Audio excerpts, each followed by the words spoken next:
thank you so much for keeping a date with me on the program this morning on ITV. We call it TMI. Okay, today on the show, party primaries and the undercurrent is a big issue right now. We'll be talking along those lines on the show today. We also have a couple of interviews with some distinguished Nigerians as far as the show is concerned. You just stay with us and get a feel of all that we have in stock for you. My name is Sonny Duke Okos.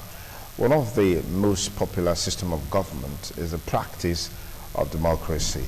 But interestingly, whereas in other civilized climes where this has been on and we've seen the results, we've seen the impact, in other climes, particularly in underdeveloped and developing countries, the same cannot be said. So what is the primary reason why there's so much disparity between what obtains in the civilized climes and what obtains back here? I have with me in the studio a member of the Edo State House of Assembly, the member representing Ovia Southwest constituency in the Edo State House of Assembly. I'd like to thank very especially Godwin Adenomo for joining us on the program, TMI, this beautiful Thursday morning. How are you doing? Very good. Thanks for having me. Okay. What, in your opinion, makes or has made democracy popular globally? Well, democracy, like you know, is a government by the people, for the people. And democracy is fashioned to reflect the people it governs. But the problem we have in this part of the divide is the fact that rather than having strong institutions, we have strong personalities. And here, people don't really care about the country. People don't care about the country. They don't care about the country. They don't put the country first. They speak from both sides of their mouth. You see people you know, they say something and they do the opposite. It is more of do what I say and not what I do. That is the problem we're having in Nigeria as an entity. And if that is not checked, I'm afraid we may end up like all other countries, like the,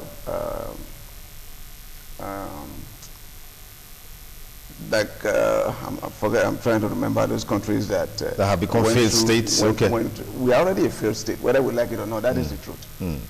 Because right now, no, that's those who disagree with you on that. Yeah, a lot of people will disagree, but I want them to tell me how and why we are not a failed state. Go and look at all the other countries that started at the same time we started, and see where we are. Then you tell me what indices are you using to measure success. Now, you started by saying that the maybe the greatest challenge that we have back here and other African countries in terms of the practice of democracy, that people are not patriotic. That's the point you raised. Oh yes. Even at the top, you hear people talking, and what they say is different from their actions. When you hear personalities talking, what they say is more like I said earlier, it's more like do what I say and not what I do. Instead of we to strengthen institutions, we strengthen personalities. People talk. Who are you to make decisions for a country? You understand? Okay. This does not obtain in the developed world. The institutions is what you fear. Not individuals. Not individuals in the developed world. And we all go there. We go there, we see how it operates, but we come here and we wave it aside and say that is them. But then they were here, where we are. People stood up and fought for what you go there to enjoy now. But the thing is, what I don't understand is, instead of us to go there and just copy and paste, what they are doing over there, just copy it and paste back here. Copy and paste. We still want to go start from where they started from, because they have paid money, they have paid their dues, they have invested in research and all that, they have corrected their mistakes, and this is where they are. And you go there, all you have to do is just study the situation see what they do, and come here and just paste and follow to the letter. But on paper, you say you are practicing what they practice. But in actuality, you are not doing anything close to what you see there. And it's not, you don't have to be a rocket scientist to know that when the electoral system has to be free and fair. But you make all sort of noise before you are elected. When you are elected, then the first thing you do is to make sure you truncate the electoral system. When you go abroad, there's only two things that work for them: the electoral system and the judicial system. Those two institutions, if it is strengthened, they will self-correct every other arm of government. Okay. Because if the electoral system is strengthened and you don't perform, the electorate will vote you out. Yeah. If the electoral system is strengthened and you make false promises, because you are responsible to them. Look at America. It could just be infidelity, and you deny it. The electorate will be like, oh, okay, we didn't know this man lacks integrity. Just for that, they vote the man out. Because in the first instance, you did not run with your money. Yeah. The people, because they believe in your ideology, the people, because they believe in your manifesto, they put their money together and voted for you, believing that you are coming to do what you said you are coming to do. It's different here. And we are deceiving ourselves. Okay, let me just pause it for a moment. These failings that you see, that we observe in some aspects of development as a people, would you ascribe it to pre-colonial and post-colonial political development? I mean, we are quick to make reference to our heroes past and the contributions and sacrifices that they made for the development of this country. We're not saying that we didn't learn anything from all those years. The truth is the formation of Nigeria in the first instance was faulty, because for ease of governance, the British amalgamated Nigeria. If you go and read the history, because at some point you have to tell yourself the truth if you want to move forward. You know, the beginning was faulty. I don't understand how in a country you are telling me that because a certain people from this part, they are smart, their cutoff mark will be 220, and the cutoff mark of the other people will be 17, and at the end of the day, the 17 now becomes the manager over the 220. What does the 17 have to offer? Are you understanding me? Yeah. So these are in practical terms. You know, it's not going to work, just as simple as that. If you don't reward merit, you are going to keep going back. You see, if you remember, in the 70s, we had light, stable light. Things were working, a remnant from what we got from the colonial era. But by the time we are now self-governed, those infrastructures fell apart. Because there is not, the interest of Nigeria is not there. Rather than protect or project the interest of Nigeria, we are projecting ethnic sentiments over the country Nigeria. But like you see, when some of them, when I see some of this so-called elite, you know, when they come over there to the US and we meet outside the shores of Nigeria, I tell them, if there is anarchy in Nigeria, you are going to suffer most, most, you and your family. Because we are young. I can take off, I can go through the border and, you know, escape somewhere and go find a life. But you can't, even with your billions. So it's important for you to fix this country so that you can enjoy those ill-gotten wealth that you've gotten. Because when you come there, you can't fit in. It's a society where everything is planned. It's funny, when you come there, look at all these folks. When they come, the moment they come and they land, They behave because they know this is what obtains there. But now you are the helm of affairs in Nigeria. Why can't you just copy and paste? That is my question. Why can't you reward merit? You see, sometimes when you talk, you know, you are scared to say the truth, but at some point, you just have to say the truth for the sake of this country. Because we must have a country before you belong to a political party. We must have a country before you can hold a position. If there is no country, you can't hold any position. If there is no country, there's going to be no political party. Absolutely. There's going to be no government. Absolutely. So, and we keep forgetting that fact. Because when you look at Nigeria, sometimes when I'm coming to Nigeria, I ask myself, what are you coming to do here? You have all the comforts. You live in a society where you are not scared of nothing. You just play by the books and you are fine. You know. And then again, you have to understand that those countries that were once here, where we are today, it was people who had courage. They stood and they fought the hills of the society. And those people today, they are celebrated. But the thing is, the difference is, while they were fighting, the society embraced them. And supported them. And supported them. But here you are on your own. The people just want to, whatever they do is for instant gratification. What they can get now. But isn't that also a product of maybe the dearth of leadership or policies or initiative to empower the people to be able to speak or act independently?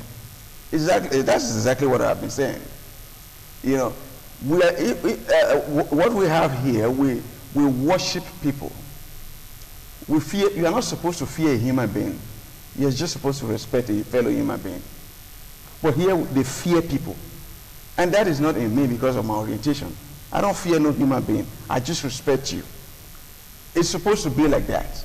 You understand? Here, we don't have respect for institutions. Like I was saying earlier, if you strengthen the judiciary and the electoral system, if you rig election, the court will remove you.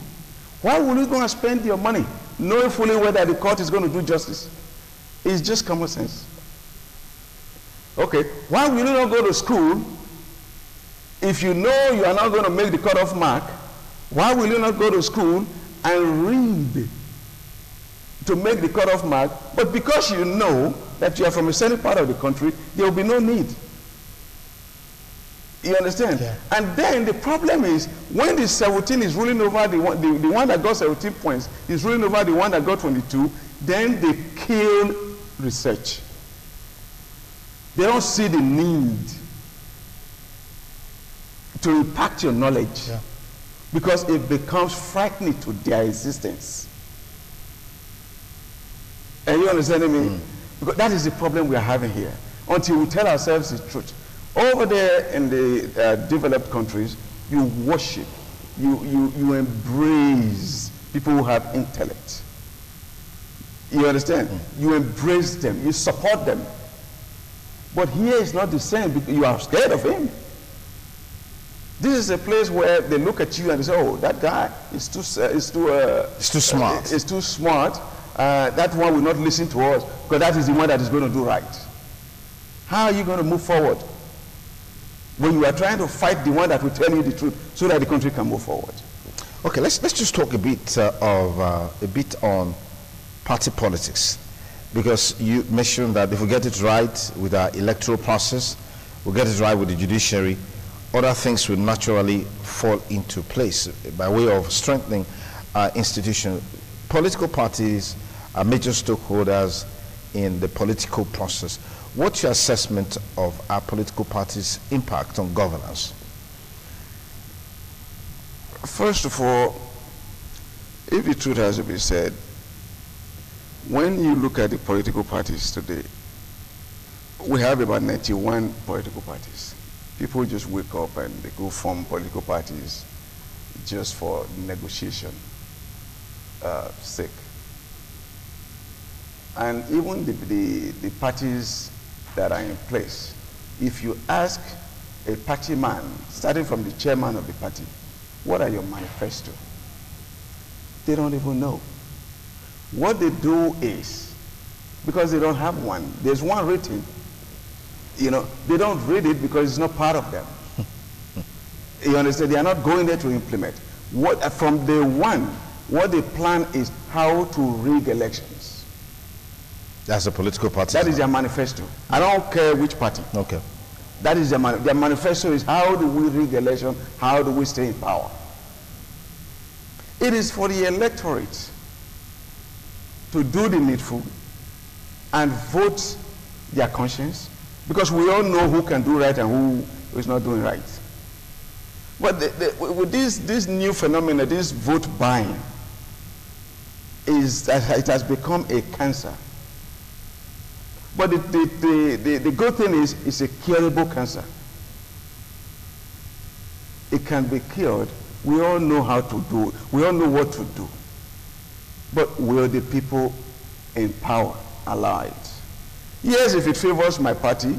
For me, people say, well, you are too objective.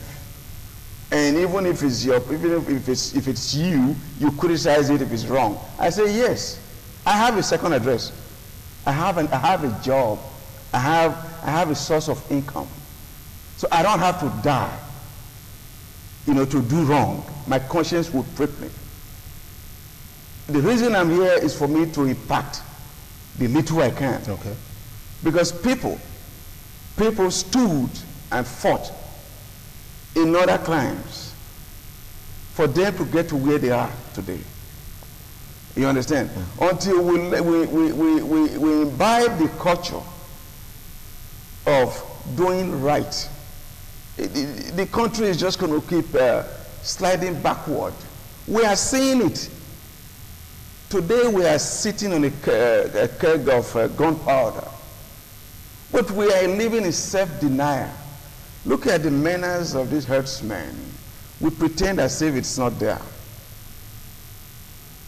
You and I, if we hold a kitchen knife,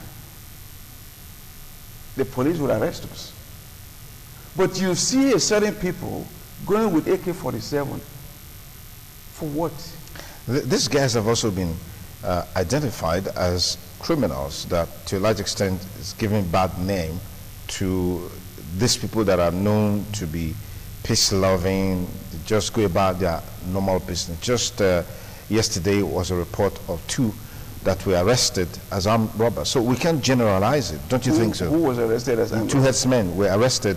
They are already in court now in Niger State, being prosecuted for being involved in armed robbery. So we can't generalize that every one of them is involved. Maybe a few of them or some of them who have this, you know, this innate quality in them of getting involved in social vices like crime and criminality. You just made my point.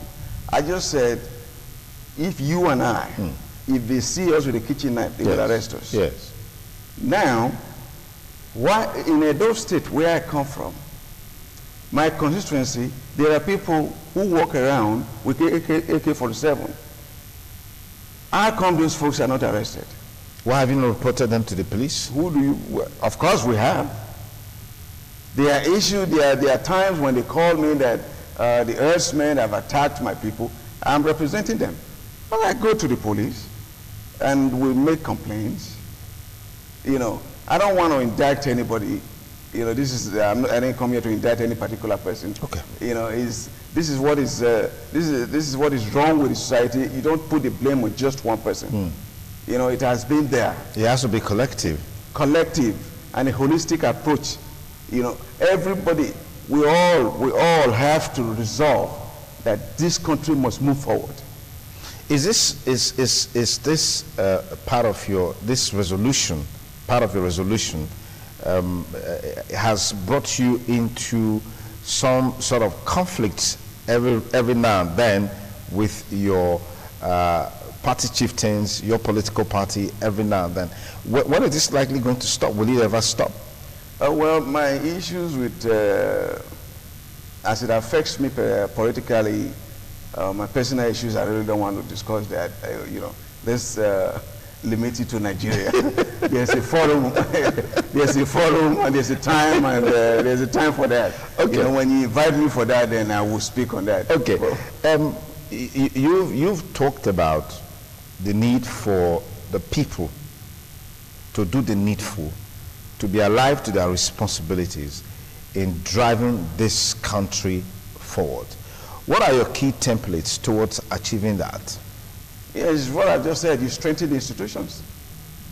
You know, when you see, when you hear Magu, you are scared, because Magu is the current head of EFCC. It's not supposed to be so. You know, you are supposed to be scared of EFCC as a body, not the person driving it, because the person driving it is the human being. Look at what is happening in the U.S. The man that Donald Trump is the man that appoints FBI director. The FBI director will work against him because they put the country first, the interest of the country.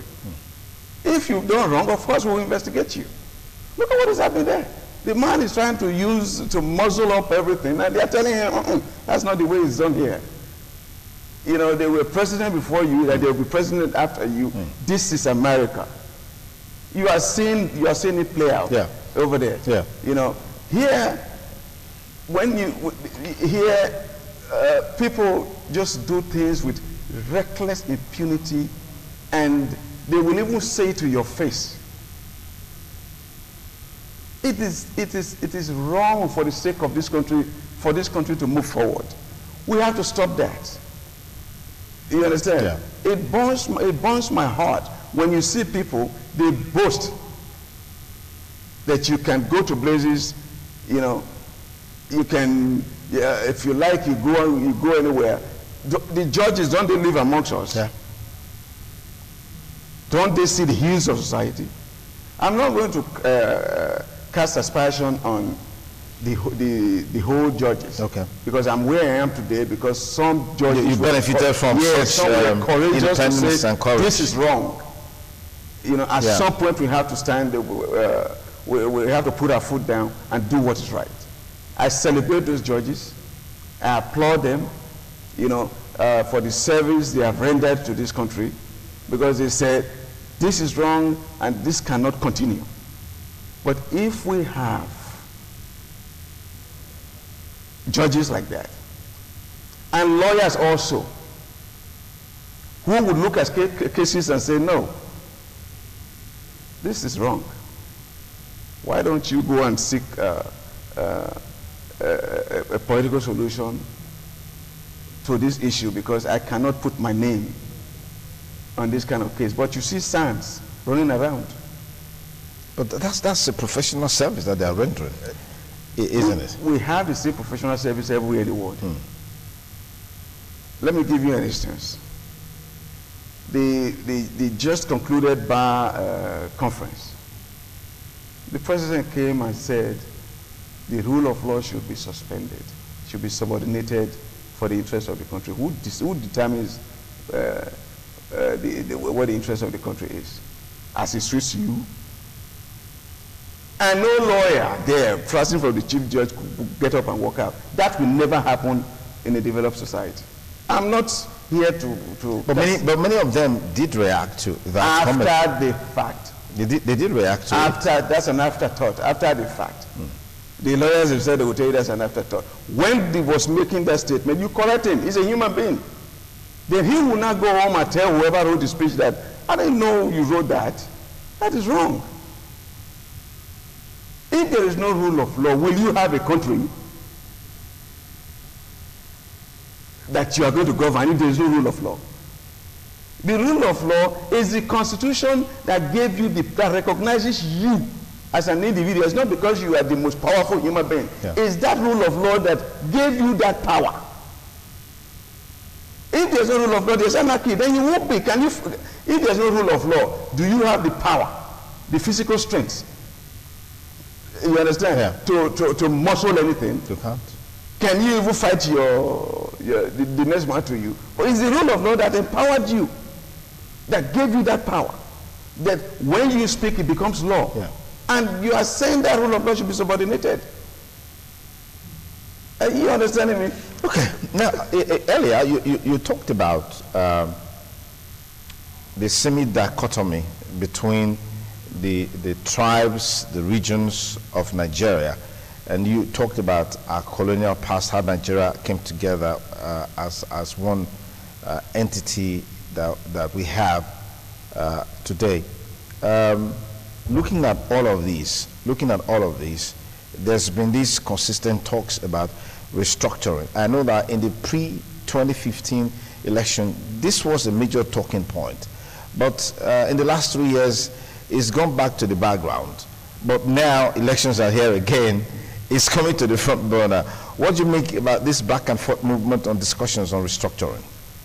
There is no way Nigeria is going to move forward if we have to be realistic without restructuring. You know, in the political space, every 10 years, it's in the Constitution, you are supposed to do what they call delineation of constituencies. Every 10 years. Because here, you see, like I said earlier, we are supposed to copy and paste. But when we come here, we do the opposite. Over there, because they believe everybody is one. Once you are an American, once you are in Nigeria, you are supposed to be one. But here, they draw their, let me say ours here, we draw our political constituencies based on ethnic consideration or the local government. It's not supposed to be so. You may not be a Benin man now, you live in Benin. If we are going to draw it, it should accommodate you. You drink the same water I drink, you travel the same road I do, if it rains on you and I. Yeah. You live here, but now, when we are drawing the political constituency, we don't accommodate you. We want to go and make sure where you are from. I'm just using you as an example. I know. You want to make sure where you are from have equal representation as where you live. Whereas we are 2 million here. Yeah. And where you live, you've left there. Nobody lives there. Yeah. And you are having 2 or 3 representatives from the representing who now? The space. And it's just one person. So it becomes a cheating to you and to the generality of the people at some point. You understand? Yeah. Instead of putting that into consideration, representation is supposed to be based on the number of people that live in an area, not based on ethnicity. Because that is how you attract development to the area. Okay. That is how you attract infrastructures to the area. Now, if they say, if it's just one person representing Ovia Southwest, and we outnumber the people from the other constituency, it's just one voice that I have. And they say, okay, if we are going to bring this project, 2 from the other constituency, they get 2, and I get 1. And people from that constituency reside in Ovia Southwest. Are you shortchanging me now, or you are shortchanging yourself? Are you understanding what I'm getting at? So at some point we have to correct all those things. It should be based on the population of the area, not on the ethnic or the landmass. Yes. Okay. Let's quickly conclude with you on your thoughts as far as the 2019 election is concerned. I mean, that's really at the front burner. Some have said, well, right now it looks like we've abandoned governance to politicking in the build up to 2019. What are the key determinants of the outcome of 2019? 2019,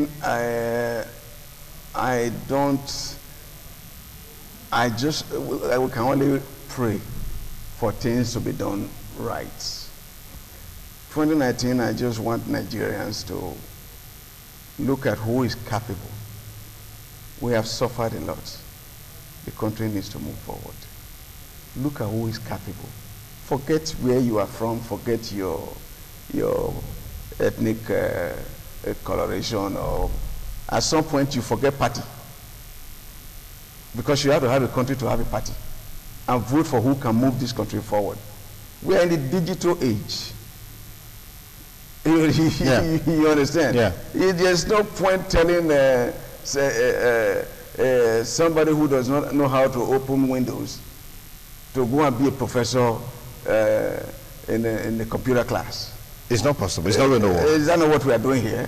You know, just look at who can move the country forward so that we can have a country. So we can compete with other countries. Look at all those countries that when we were calling ourselves developing nation, Indonesia, even Pakistan, we are colonized by the same colonial masters. Go there. Our children, our kids, they go there to do menial jobs. And we are far richer than those people. What is wrong? What is happening to our country? We are the 5th. Now sometimes they say we are the 6th oil producing nation in the world. What's happened to those income? Let us be prudent. Let us hire, because political office holders are actually supposed to be employees of the people. Let us hire the people that can do the job. When you have a company, you know, when you have a company, you are not going to go hire somebody that cannot bring you dividends. You are going to hire somebody that is competent. You understand? Yeah. When you want to reward some of your family members, you put them at the bottom. Because if you don't do that, your company is going to suffer. It's going to go down. Of course it's going to go down. There's no two ways about it. So why are you looking at Nigeria's entity and then you want to hire somebody that you know is not competent to do the job, and you are expecting a different result? How is that going to happen? Why don't you forget your self-denial and look at reality? You know, look at reality, hire somebody that you know is capable of doing the job. Tell yourself the truth and tell the person the truth, because we are all humans. If you preach to their conscience, they too will understand. There are times people will say, well, I'm not capable to do this. You go. Until we get there, we are just deceiving ourselves. Okay, so get the man or get the person. It could be a man, it could be a woman, it could be a youth, whoever it is that is capable of doing the job. It could even be someone old. All we just need is someone who can get the job done. That's the parting words of Godwin Adenomo. Is the member representing of the Southwest constituency in the Edo State House of Assembly. Godwin, thanks for joining us on the program. Thank you for having me.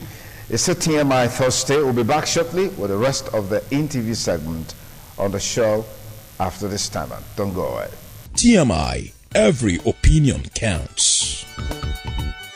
Thanks again for rejoining me on the show, TMI, lovely Thursday morning. I have with me in the studio the founder, Forum of Nigerian Women in Politics, a frontline civil society and NGO practitioner in Nigeria, Florence Igbenigwe. Many thanks for joining us on the program. Thank you very much. Good morning, viewers at home. He's also a former commissioner for Women Affairs and Social Development at the state. Once again, thanks for coming. Thank you very much. I have with us the national youth leader of the Action Democratic Party, ADP. I'd like to thank very especially Prince Adobo Owusa. Many thanks for joining us on the program. Thank you very much. Good morning, viewers at home. Okay, just now, party primaries is the in thing, and to a large extent, I'm not so sure we have many women coming up. Well, Florence will talk to us more about that in the course of our discussion. But there's so much undercurrent surrounding party primaries in the build-up to the 2019 election. Is always the case. Is always the case. But what has been the major point of discussion is, should political parties adopt direct primaries, or should they go for indirect primaries, or should they settle for consensus candidates? These are the different perspectives that people have been putting up as far as the process of emergence of candidates are concerned in the build-up to the 2019 election. Let me start with you, Florence. I mean, even though you've been active in the civil society world, you've also been in politics. I mean, you're still in politics. Why has this party primaries issue become such a thorny one that in some cases governors are pitching themselves against party leaders, national assemblies against governors, national chairmen of party? I mean, it just on and on and on and on. Yeah. It is most unfortunate that, politics is that kind of a game that self is forced. Self is forced. And in a situation whereby self is forced, you see things like that. Okay. So people want to talk about their own personal interest. That is what is playing out. Self-preservation first. Yes, that is what is just playing out, because the governors have seen that, yes, I'm a leader in my state, I should be able to dictate the pace. The national chairmen are saying that, oh, I am the overall boss, I need to tell you what to do, interest. Then the party leaders are saying, oh, we'll put people there, and we have to be the one that will dictate the pace. You understand? And all boils down to personal interest. Because they do not want the level playing ground for everybody to operate on. Because in such circumstance, their own personal interest might not come into play. Because in some cases, their own interest might not be the popular interest. It might not be the popular interest. So in a situation whereby their own interest is not coming into play, because some of them will just go abroad, bring somebody to impose as candidates. Some of them will just bring somebody that have not even been imported, that didn't even vote, that doesn't even have a voter's card, or that didn't even vote for them. They will say, come and run, just because they want to build an empire around themselves. That is just the game. So it's not that they really want to help that particular person, but they want to use all these people to build empire for themselves. And some of them want to use it to see how they can further their own ambitions. You understand? So in a situation whereby self-interest is having its utmost play, you find crises of such nature. Like now, whether you call it consensus candidate, whether you call it indirect primaries, whether you call it whatsoever name you deem fit, the point is this: is this person a popular candidate? Because a situation whereby the popularity is not there, that is where you now see revolts in their voting pattern. You see people, they belong to a particular party, but just because you did not allow free and fair primaries within the party structure, they will now decide to vote otherwise, giving room for any other party to win that primary, that general seat. You get it? So in a situation like that, you have crisis. It is also at that circumstance that you see some, excuse me, that you see people jumping from one party to the other. They will be cross-carpeting. Some will not even cross-carpet. They will even sit there and vote against you. Yes, it's a dangerous circumstance, So whatever we are trying to say, when you say consensus candidate, and that consensus candidate is not a popular candidate, you can't win that election. Okay, let me proceed. I'll come back to you in a moment. Prince Owusa, let me get your thoughts. So this whole issues is based on self-preservation by political parties. Is that the reason why it's kind of thorny with the primaries that we've seen or heard? Because now I'm not hearing things about, okay, today is the D-Day where the party will come together, members of the party will come together, or the delegates will come together. All I'm hearing is that they don't give that person. No, that person they give before. They take her from that person. That's what, I mean, when you go to the grassroots, you're listening to people talking. These are the things that you're hearing. Yes. Very, very quickly, I would like to start by addressing the issues, the fundamental issues that led to all this. In fact, until we begin to, first of all, check political parties and its compositions, we cannot get right governance in its entirety. How do I mean? One, when we cannot at this basic level negotiate our peaceful coexistence together, how do we now intend to produce a good governance for the people? To a large extent, political parties are saddled with the responsibility of conducting primaries.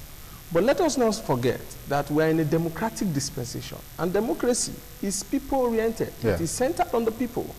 And as such, if you do not allow the people to partake in the process of selection of who represent them at whatever level, you are not going to have effective governance of the people. So I think the problem is this. The problem is simple. The problem is that political parties at this point must begin to allow the populace, the citizens, to participate in deciding who and who will be elected to represent them on the political party platform. And that's why, until we do that and stop this issue of indirect primaries, consensus candidates, selection processes that are faulted from the beginning, we're going to keep rigmaroling in this entire situation. So I feel, or my submission to this matter, is that the constitution of the parties, of various political parties, must be looked into primarily, and that people must be given the chance to decide in the primary process of selection of who becomes their candidate. Until then, we're not going further. Okay. That is my submission. There's some thoughts that you were sharing before I just paused you a little bit, just to get Prince involved in the conversation, which has to do with the dangers of improperly conducted primaries. I'd like to get your thoughts along this now, because party leaders need to know this. Is it that they really don't know, or they don't care, or maybe they just after what would benefit them ultimately? Let me get your thoughts. Yeah, I think they know. The party leaders know. They know because they've been in the game for a while. Yes, they know. You know, one thing we have to understand, politics has been evolving, you know, since 1999, and it has become stable. And so, everybody, like some people will say, the all parties are the same because the same people. Whether you live from APC to PDP, you are the same person. Whether you live from PDP to APC or ABGA or whatever, you are the same person. You understand? So they have understood this whole system. That is why the whole process begins to thrive within almost all the political parties. You understand? Yeah. So if somebody just wake up and say, oh, this is the consensus candidate, and other people keep quiet, it doesn't mean that they like the person or they didn't know that that is faulty. There are several reasons. One, it could be that that particular person who have taken that decision has a lot of role he or she needs to play in that person's role or in that group role, you know, for further alawi or whatever they will call it. Yes, you understand? They'll say, if we challenge now, I will not get that contract. Or if we challenge now, I will not get that appointment. If we challenge now, they will say I'm not loyal to the party. Yes. I'm a dissident group. You understand? Yes. Meanwhile, they are only saving their own pockets, leaving the generality of the people who have those votes. In any situation whereby you are going to talk of real election, where people will cast their votes and the votes will count, you can't leave anybody out. You can't sit down in your comfort zone and begin to allocate who goes to House of Assembly, who goes to National Assembly, who do whatever, who becomes governor or president. You can't do that. Because you will look at the implication when it comes to general election. You look at it. I always say, when Tofa and Abiola contested election, the overwhelming votes of Abiola was given to SDP by NRC that time, or that particular party, to Abiola. The true political consideration to the wind. Exactly. The true political consideration to the wind and voted for somebody. And it's what we should look at, that now, currently, the awareness, political awareness is very high now. To the extent that people even come from overseas countries to come and participate in Nigerian democracy. So, and so many people who were not even in politics before, in whatever republic, they have now come into it, and they have been there for a while, and they have understood it. So, relatively, everybody now knows the game. Yeah. So, for one person to think that he can just cajole, it's not going to be easy as such. So, in the party constitution, like my brother was trying to say, it's there that there should be a primary election. It's just that some parties have some kind of clause, you know, if you can have consensus, whatever. And while they are talking about that consensus, I feel that it's just to save the issue of money bag politicking. Because money bag politicking have come to stay, and which is very wrong. It does not give room for the credible candidate to emerge. Okay. Because the credible candidate might not have the money. So it's only those that have the money that will always win that position, which is not right. Yeah. You understand? Yeah. So the consensus that they may be talking about could say, oh, let us not waste money. Because if you want to do direct primaries or even the indirect primaries, you will still spend money. You know, though they will still need to come together and ratify. They will still need to come together and ratify. But however, it should be a thing that everybody will agree on. Not a few people. Imposition, yes. Not imposition and not a few people. Okay. Because if you do an imposition or you do a few people endorsement, you will face the consequence. And there's no two way about it. Okay. And those people who keep quiet are even more dangerous. Yeah. They don't talk, they will just be looking at you. And you think that you can monitor all the votes. You can't. You can't. So let us allow this democracy to thrive. Let us allow this democracy to be sustained. Let us play real democracy, not democracy of them say or their leaders don't talk am or they don't endorse. That is not the kind of democracy. Go and popularize yourself with the people. Go and let the people know you. Familiarize yourself with them. Engage with them. Let them see you as somebody they can rely on. Okay, let me pause you there. How do you see the challenge of vote buying as a major issue distorting our political process, against the background that when you talk about the process of emergence of candidates, leaders would easily say, well, this one has money because on the day he's got a whole lot to bring out to fund the election. So I don't know what your thoughts are, Prince. Yeah. Okay, it's very simple, my thought on that. I quickly want to throw a bit of more light in what Madam said before I will answer the question. Okay. Yes, our constitution is our major roadmap if we're going to have these issues resolved. For example, in my political party, the Action Democratic Party, we made it clear in the constitution that the processes of selection of candidates must be through direct primaries and that everybody must participate in it as long as you are a card-carrying member of the party. Now, the idea is this, because the people in the end are going to still go out and vote. If they participate in the process of selection, there will be less grievances and acrimony.